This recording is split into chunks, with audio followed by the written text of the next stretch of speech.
اعوذ باللہ من الشیطان الرجیم بسم اللہ الرحمن الرحیم ایاک نعبد و ایاک نستعین السلام علیکم من یشاء۔ نیکی کیا ہے، گناہ کیا ہے، یہ عرض کرنا چاہتا ہوں۔ سیدھی سی بات ہے، ہم جو اللہ کا حکم مانے وہ نیکی ہو گئی، اور جس سے اس نے منع کیا ہے اس سے منع ہو جائے۔ ہم نے احکامات کے بارے میں بھی بہت کچھ تبدیل کر دیا ہے ایک طرح سے۔ ہم نے اسی طرح نیکی اور گناہ اور بدی کو بھی اس کا بھی کر دیا ہے، جو اصل چیز ہے اس سے ہٹ گئے ہیں۔ اس چیز کو سمجھنے کے لیے پہلے ہمیں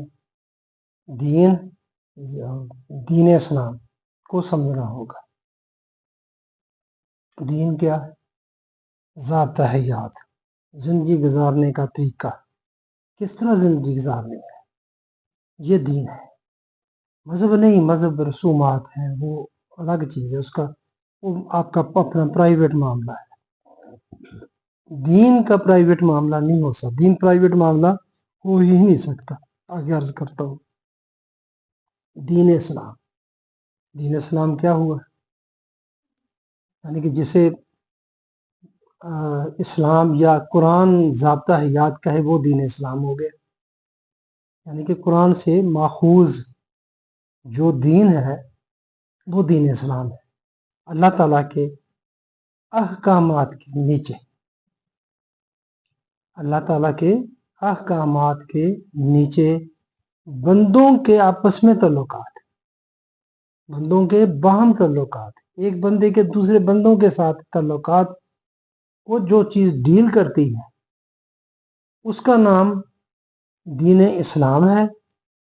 اور جو اللہ تعالیٰ کے اس میں احکامات شامل کر لیں، وہ احکامات جو وہ تعلقات ہیں ان کو خوشگوار، مضبوط اور سلامتی والے بناتا ہے، تو یہ دین اسلام ہو گیا۔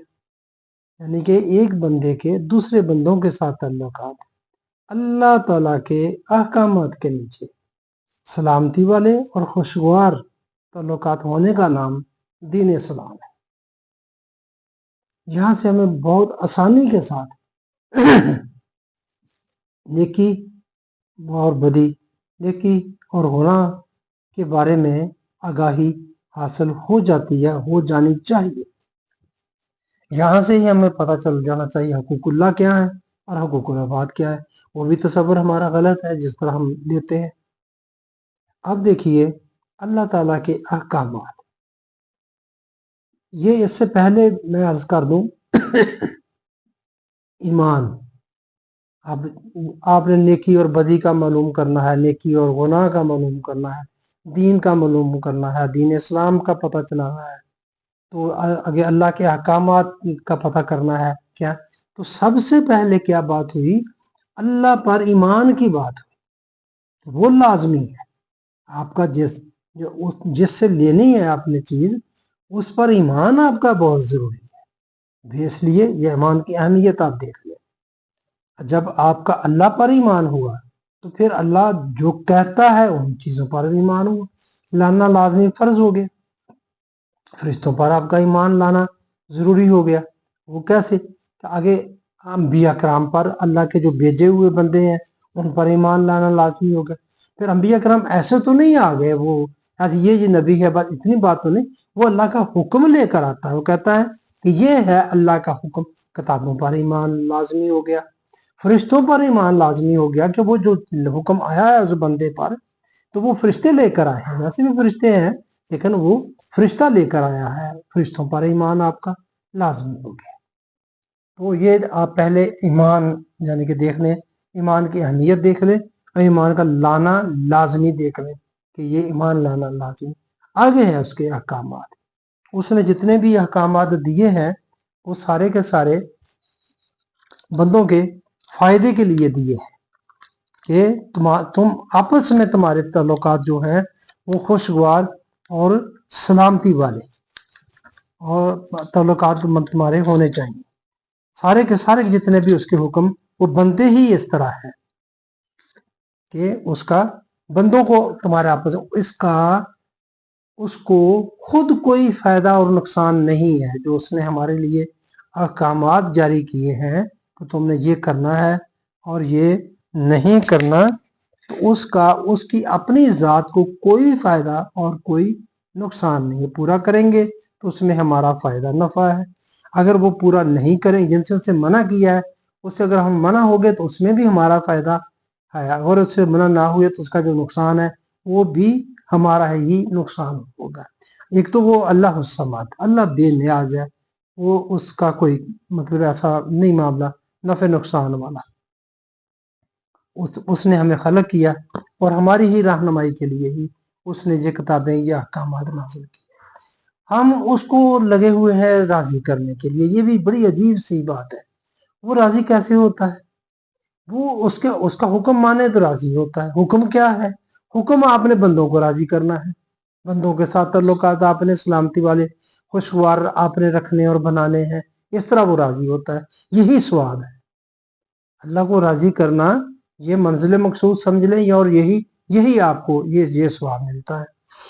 کہ یہ آپ تھوڑی سی سمجھ لیں کہ دیکھیں وہ اس کا اپنا کوئی فائدہ نفع نقصان نہیں ہے. یہ سورۃ بقرہ کی 286 آخری نمبر جو آیت ہے، لا یکلف اللہ نفسا الا وسعها لها ما کسبت وعلیہا ما اکتسبت. اللہ تعالیٰ کسی جان کو اس کی طاقت سے زیادہ تکلیف نہیں دیتا.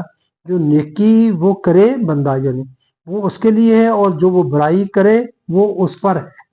برائی کا جو وبال ہے، نقصان ہے، جو اثرات ہیں وہ بھی اس بندے پر ہے. جو نیکی کرتا ہے تو اس کا جو فائدہ پہنچتا ہے وہ بھی اسی پر ہے. آپ یہاں سے بھی آپ دیکھ لیں تقدیر کا معاملہ. ہم لوگ کہتے ہیں پہلے سے ہی لکھا ہوا ہے، پہلے سے ہی طے ہے مقدر. اس عہد سے بھی یہ بات ثابت ہوتی ہے کہ نہیں، تمہارا عمل جو ہے آپ جو تو کر رہے ہو یہ اب لکھا جا رہا ہے.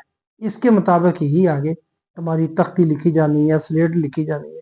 جو نامہ اعمال ہے وہ چلنا ہے تمہارے اپنے ہی بلائی کے لیے، اپنے ہی نفع نقصان کے لیے، اس میں اللہ کا نہیں ہے.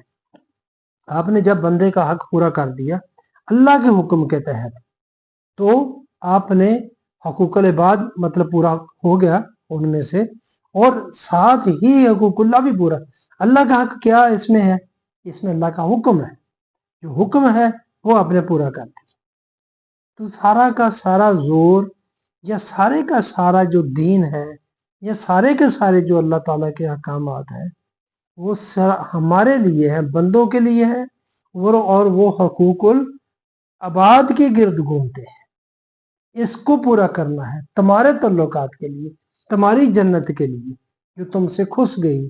کہہ لیں آپ جیسے کہتے ہیں آدم کو جنت سے نکال دیا گیا، وہ کہانی الگ ہے، ادھر نہیں جاتے.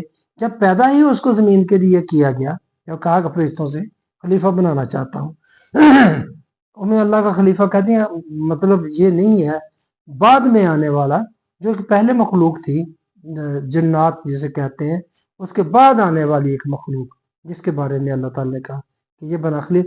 جیسے ہم کہتے ہیں خلیفہ تو رسول حضرت ابو بکر صدیق رضی اللہ تعالیٰ عنہ، رسول کے بعد آنے والا جو ہے یہ خلیفہ کہلائے گا.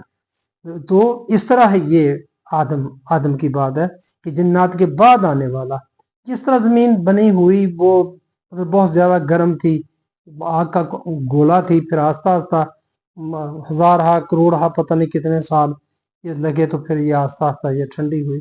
تو جو اس وقت اس پر جو مخلوق تھی اس کو ہم جنات کہتے ہیں. وہ جنات تھی. پھر جب وہ اس کے بعد پھر جب انسان آ گیا تو بات ان کی ختم ہو گئی.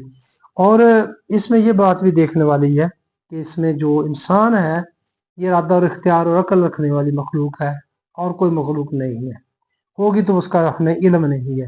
نہ جنات عقل اور ارادہ اور اختیار رکھتے ہیں اور نہ فرشتے رکھتے ہیں.